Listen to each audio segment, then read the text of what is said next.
Hey guys, it's Miss Emma. This week we're going to work on making our own clay, and we're going to make simple little creatures out of balls of clay. And all you need is some cornstarch, lotion, and a plastic bag. Okay, so you're going to start by scooping 2 spoonfuls of cornstarch into your baggie. And then you'll add 1 good squirt of lotion.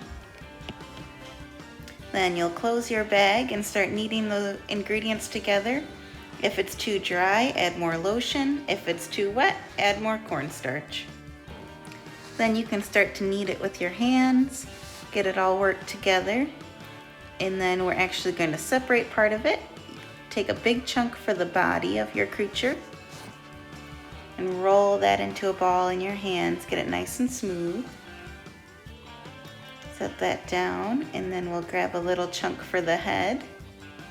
This is just like in normal clay class. So instead of making glob monsters, as I like to call them, where you just kind of squeeze whatever and try to make a shape out of all of your clay, you're going to separate your clay into pieces and then make each shape.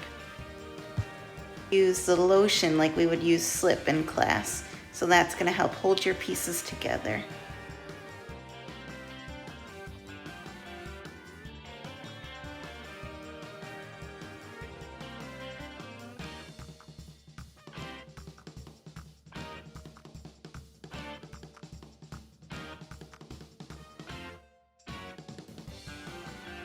And then I got out a tool. This is just the end of a spoon to add the final details. I used it to smooth the wings on a little bit, and then I used it to add the eyes, and finally the feet.